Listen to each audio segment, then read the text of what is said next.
সাইয়েদনা আবু বকরের সময় যুদ্ধ হলো, 70 জন হাফেজ সাহাবী ইন্তেকাল করলেন। সাইয়েদনা আবু বকর রাদিয়াল্লাহু তাআলা আনহুকে ডেকে ওমরে ফারুক বললেন, ও আবু বকর, এইভাবে হাফেজে কোরআন সাহাবীরা যদি দুনিয়া থেকে বিদায় হয়ে যায়, আল্লাহর কোরআনও তো বিদায় হয়ে যাবে।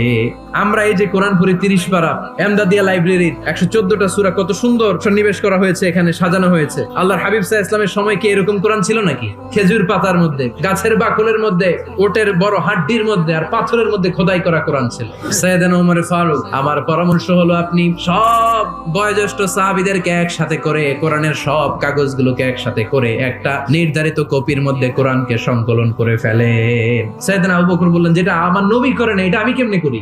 কিন্তু ওমর ফারুক নাছরবান্দা বলে না, এটা করলে কোনো খারাপ হবে না, ভালোই হবে। মুসলিম উম্মার জন্য এক জায়গায় কোরআন সন্নিবেশিত থাকবে, আপনি করেন। সাইয়েদনা আবু বকর রাজি হয় না, ওমর ফারুকও ছাড়ে না। ওমর ফারুক বলতে বলতে এমন ভাবে সাইয়েদনা আবু বকর রাদিয়াল্লাহু তাআলা আনহুকে ধরলেন, সব শেষে সাইয়েদনা আবু বকর ওমর ফারুকের কথায় কোরআন সংকলনে রাজি হয়ে গেলেন। পড়েন সুবহানাল্লাহ।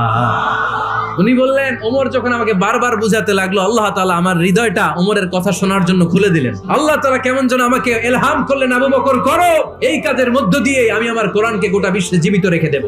সাহাবারা বলল, আমিরুল মুমিনিন, খ্রিস্টানদের ঈসাই সন আছে, আমাদের মুসলমানদের কোনো সন নাই। আমাদের একটা সন থাকলে আমাদের জিজিয়া নিতে, আমাদের যাকাতের টাকা উত্তোলন করতে অনেক সুবিধা হবে। ওমর ফারুক বললেন, তাহলে কোন সালকে হিজরি, কোন সালকে মুসলিম সাল হিসেবে আমরা ঘোষণা দিতে পারি? একজন বলল, আমার নবী যেই সালে জন্মগ্রহণ করেছেন ওই সালে। ওমর ফারুক বললেন, না, আমার নবীর জন্ম আমাদের জন্য খুশির দিন, কিন্তু এটা আমাদের জন্য প্রেরণা নয়। আরো কিছু সাহাবারা বলল, তাহলে যেই সালে আমার নবী ইন্তেকাল করেছে ওইটারে প্রথম সাল ধরেন। ওমর ফারুক বললেন, না, যেদিন তিনি ইন্তেকাল করেছেন এটা আমাদের দুঃখের দিন, এটা আমাদের প্রেরণা নয়। আমাদের প্রেরণা হচ্ছে বিশ্বনবীর ত্যাগ, তিতিক্ষা আর কাজের মধ্য দিয়ে। জোরে কোন ঠিক কিনা? ওমর ফারুক বললেন, যেদিন বিশ্বনবী ইসলাম রক্ষায় নিজের মাতৃভূমি ছেড়ে মক্কা থেকে মদিনায় গিয়েছেন, ওই দিনটাকে হিজরি প্রথম দিন ধরে আমরা হিজরি সাল গণনা করে শুরু করে দিব। সেখান থেকে হিজরি সনের প্রবর্তন করেছেন সাইয়েদনা ওমর ফারুক রাদিয়াল্লাহু তাআলা আনহু। এই যে স্টেট গভর্নমেন্ট, এই যে প্রিজন, জেলখানা, ক্যান্টনমেন্ট, সচিবালয়, গণভবন, বঙ্গভবন, মুক্তিযোদ্ধাদের ভাতা, রাষ্ট্রীয় ভাতা, এই সব নিয়ম কানুন সাইয়েদনা ওমর ফারুক তার রাষ্ট্রীয় আমলে তিনি নিজে করেছেন। চিল্লায় পড়েন আল্লাহু আকবার।